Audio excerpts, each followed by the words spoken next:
What's up, guys? This is Marcus from Core. This is our first trail video of the year. There's really not that much to report. We don't start our official reporting, our list of trails and stuff open across the state until May, just because there's really not that much that's different now, middle of April, than there was at the 1st of April or even March. I mean, we have seasonal closures in this area. We're on Chinaman today. Just drove over here to look at snow levels, do some testing in a Jeep, and just check things out. It's pretty busy. It's a nice day. It's like 60 degrees in Buena Vista. But as you can see behind me, there's still, snow in the shade and on the north-facing slopes. Buena Vista's right at 8,000 feet, and Chinaman tops out on the very top of the loop, 9,000 feet. So we're not up that high yet, and, you can still find snow in the shade. So this section of 4 Mile is open year-round, and then the seasonal closure gates for the greater 4 Mile area outside of Buena Vista open on May 1st. Some other seasonal closure dates are like May 15th, May 21st, June 15th. So there's a lot of trails that it really doesn't matter about the conditions on the ground. They're just not open to wheeled vehicle travel until, a date range. So we try and report on conditions, trails that you can travel, places that you can go, what it looks like, and maybe how far you can get. And then even when some of those seasonal closure dates come off, it doesn't mean that the road or the trail is fully passable. There may be snow still blocking areas in certain places. So Whale Tail here this is usually where it builds up with snow and ice down here at the bottom, and in this deep canyon. With these trees, you don't get a lot of sun. We were here in January, didn't look anything like this. It's still kind of wet and sloppy, but if you get over here, I mean, it's covered in dirt, but this is all actually still ice that's right here. And then, where Sean's standing over there, there's still snow. So, this time of the year, it can be a little bit sloppy down here, but, it's not going to be the snow and ice like it was January, February, March. And then we could still get snow in the Arkansas Valley, but it'll usually melt out pretty quick. So then we bounced over here on 344. This is above Cottonwood Lake and outside of Buena Vista, seeing how it looks. This is about 11.2. We made it to the intersection 344G here. I'll flip the camera around and then you'll be able to see snow levels of where we're at up here. So this is 344G. It goes up there. That's Jones Mountain. So the Ptarmigan Lake Road comes up on top up there by that crest. Then 344 will continue up this way. You can see that sign there, Carsonite barely sticking out. For 344, goes up that way. We're going to turn around here at the intersection and then start heading back down 344, back down to Cottonwood Lake. So, I mean, judging by that Carsonite right there and the snow that we're on, there's easily 3 to 4 feet on the ground still up here at 11.2. I'll stop down by the lake. It's still got ice all over the top of it. You can see it's starting to kind of show some water on the very edge on the south side or the north side from the sun hitting off the bank. But yeah, this is what it looks like in central Colorado.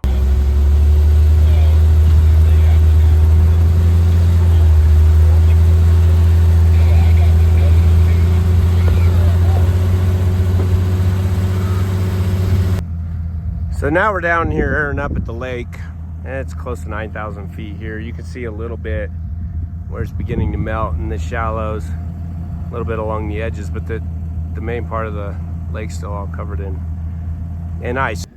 We're up above Clear Creek now. We're gonna go up towards Vicksburg and maybe towards Winfield, maybe even Colossee. We'll see. At least how we come over up this drainage, see what the snow looks like. From where I'm standing at right now, it still looks pretty good on the north slopes and stuff. So yeah, we'll head up. We'll be able to give you a conditions report.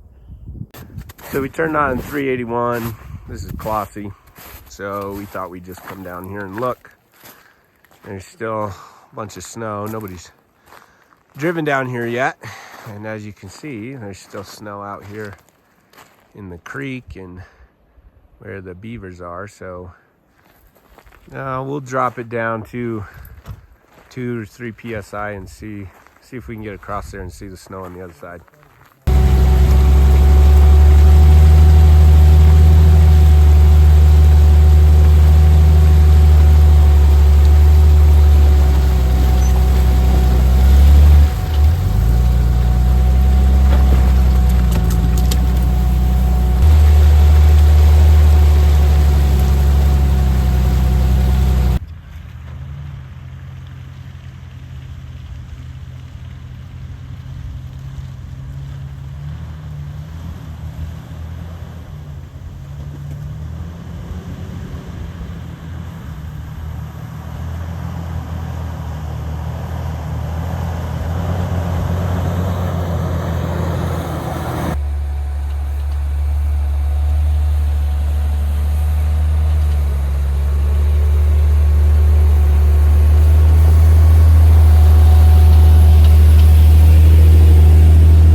So that's at, I don't know, we're a little more than half mile up now. Just got up that first open hillside. There's a little bit of snow through there, and then back into the trees now. There's, I don't know, maybe 1 to 2 feet in places right here. It's a little off camber. Just have to be real careful crossing some of these slopes so that the back end doesn't wander out from behind you. Now that we got some tracks down, we'll see. We get these other 2 Jeeps across, and then we'll continue up a little bit. Maybe find a good place to turn around and then head up towards Winfield. You can see how these guys are crawling the snow. These are typical spring snow conditions, so sometimes people really mash the throttle or try and go too fast.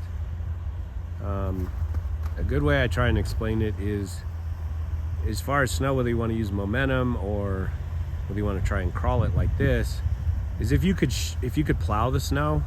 Like say you had an ATV up here with a plow and it's loose enough that you could plow the snow, then momentum in those instances can help you. Like this is very dense spring snow now that you can walk on top of. So if you can't plow it and it's super dense snow, then usually what's best is to try and crawl it. Obviously that depends on how much clearance you have under your vehicle so that you're not dragging the belly and getting high centered. But if you do fall through snow, the last thing you want to do is smash the throttle, because that's just going to dig you deeper and get you more stuck.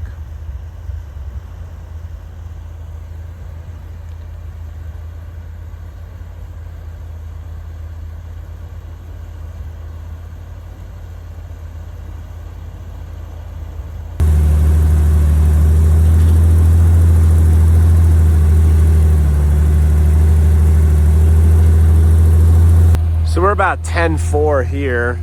Probably gonna stop. It's pretty deep, and it really gets slanted over there, if you can see. So it's tipped to the downhill. That then really just wants to push the Jeep off to the side.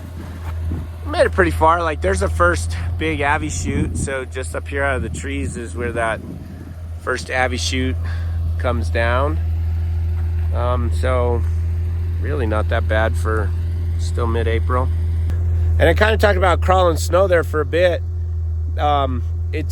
I make it sound easy that just go out and try it, but you know, you gotta have really good tires, you gotta have really low gears, and you gotta have really low tire pressure, because you want to float on top of the snow and allow your tires to grip and to gradually move you, you know, continual forward. So it just doesn't work very well if you just come up and bash through the snow and try and hammer it with speed in really early spring conditions. And worst case scenario, you get off, you know, off the side of the trail, you get too much speed and out of control and slide off the side of the road. That happens frequently too.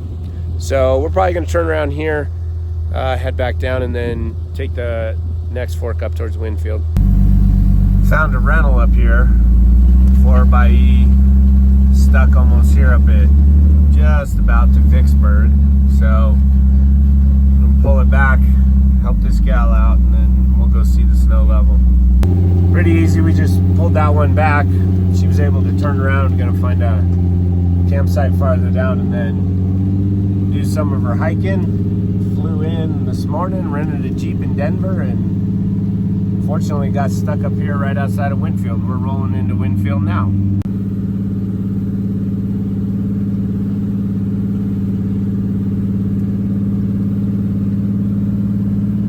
So we probably can't get too far on either one of these forks, but we'll go see. So we made it right to the intersection here, with the, you know, sign for Huron 390 post, but then it gets pretty deep and really off camber over there. I mean, it's pretty deep all the way up through here. And you know, same on this side. We're about 12.4 in elevation, and there's easily 2 feet of snow, maybe a little bit more, depending on, you know, where it's drifted or not. So we'll probably turn around here.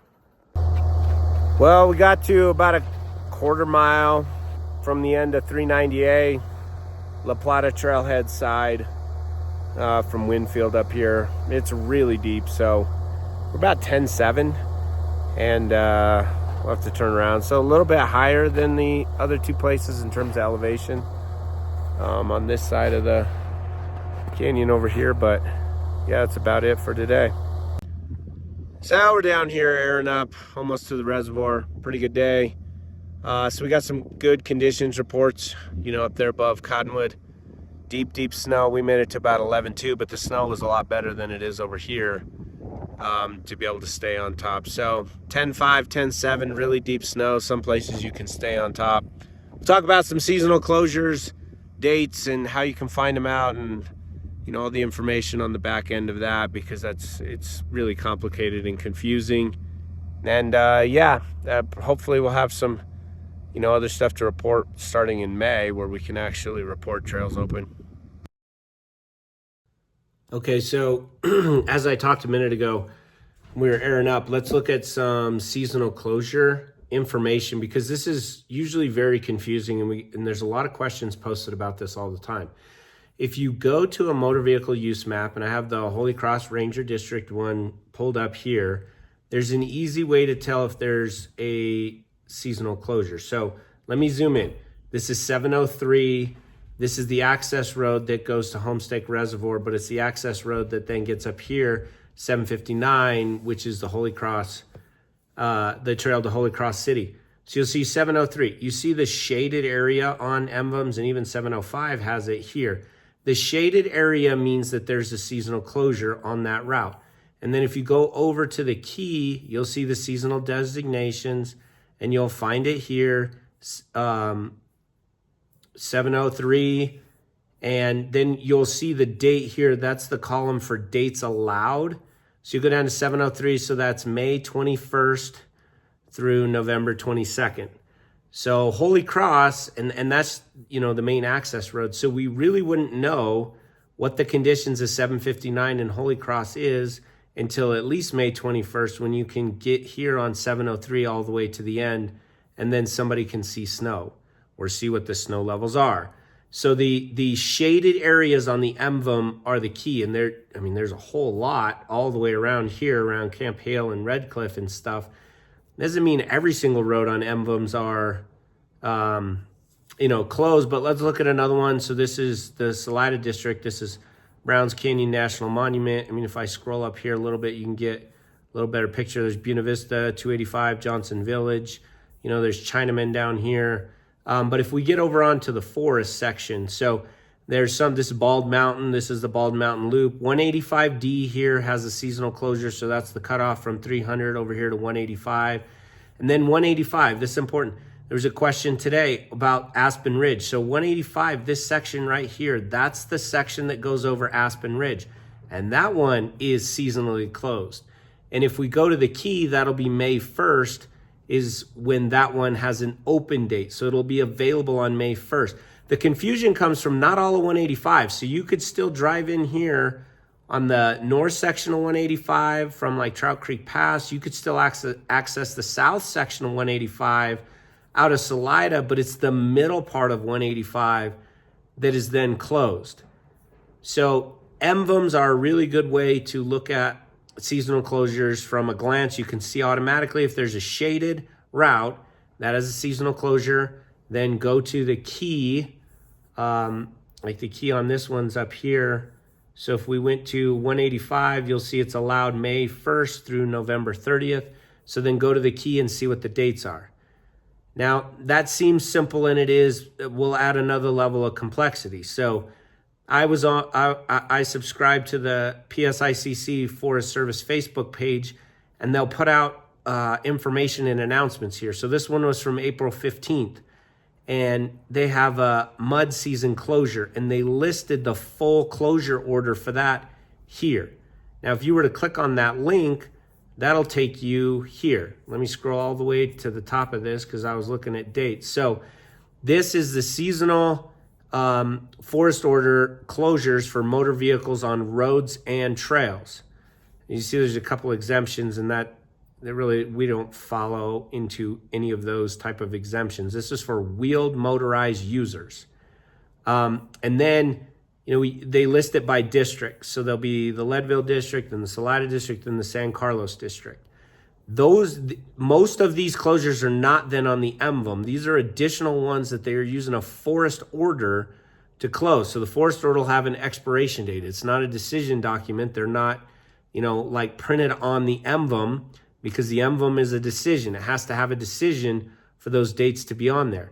So then they'll put a map. So this one's temporary, although they could put a forest order on every single year if they want to. And then they'll provide you with the corresponding keys. So I pulled up the one outside of Buena Vista where I'm at to give you an idea of the additional ones that are not listed on the MVUM. So 344, this is the one you saw earlier in our video. That one had a closure date until April 16th. So that one wasn't on the MVUM, but now it has a closure date via this forest order, because in the decision of the last Pike and San Isabel travel management, there will be a closure on there, and they don't have the updated MVUMs done, so they listed that one additionally on this forest order. Look at here. Here's 267. That's Tin Cup Pass. That one actually has May 15th now. 295, the road up to Hancock. 298, 298A, so Hancock Pass, the road to Hancock Lake. And then even 297 up to Pomeroy. Those are all May 15th dates as well. And then even now here on North Fork. So this goes up to North Fork Reservoir off of Highway 50 that starts out of Maysville there. Now we have a closure date of 240. I don't remember exactly the number on 240, but I'll show you how to use this. So then you go down to Salida District. You go down, here's 240. So they're closing that road now till May 15th. So unfortunately, a lot of these areas now are closed via a forest order, and you can look on here and see where they at. They've duplicated it, so they've listed also 185 here as well, and 185D that I showed you on the previous screen. So this, we'll try and put out as much information as possible when we do our trail reports to make this as simple as possible, but the forest orders add an extra layer of complication to it because they're not listed on the MVUM.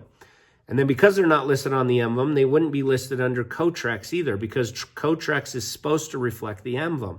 So if you use the Cotrex app, you should see the MVUM dates on it. However, we've also found some errors in Cotrex but I can't submit a correction just as a regular citizen. The correction to Cotrex would have to come from an agency staff person so that Cotrex knows it's legitimate and it's supposed to be changed. So one, we'd have to find the error, and two, then the agency, the forest or the BLM, would have to request the update. And again, that just takes time. But the forest orders will not be reflected on that because it's not a decision document, and this is something that technically expires. I think I found a couple errors in this, and I'm seeking some clarification. I have not got that yet by the making of this video, so I'll potentially include that in the next video if there is any other updates, and I'll include the link to this closure order that was originally published here on their Facebook page. But I would encourage you to follow all of the Forest Service or the forests under the U.S. Forest Service dash whatever forest it is, so that as they put out information, you can look at it. You can try and find out the correct information for seasonal closures, which seems to be the most complicated issue right now, as opposed to even what trail conditions are. We can't assess trail conditions if there is a closure on a trail. I'd go back. I think I have the Leadville MVUM pulled up here. So earlier in this video, we were on, 390 here, and then all the way up to 390, 390A, and 381. Now, none of those have a seasonal closure on them. So, we saw hikers at the Missouri trailhead, even a couple cars up there towards Winfield, ones that could drive through the snow. But not every road has a seasonal closure on it. Here's Lost Canyon, 398. That one doesn't have a seasonal closure on it. So there's some routes, 110, 110J, those don't have seasonal closures on them.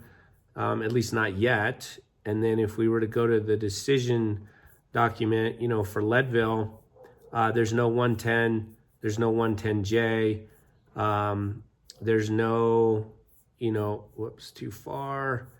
If we went back down to Clossy on 381, then you could go back and look at, there's no 381 listed on the forest order. So unfortunately, it takes some time and it's highly complex, which is why we're doing the video, and I'm trying to include this type of stuff in the video. And then we will include that in our trail update post.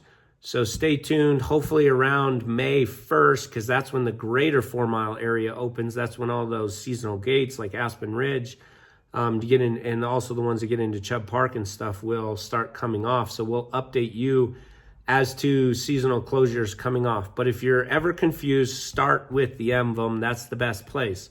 Search the Forest Service District for the MVUM, pull up the MVUM, see if there's seasonal dates on the MVUM is a good place to start. And then be on the lookout for forest orders, and we'll try and continue to bring you the information as these are released so everybody knows what roads and trails are open.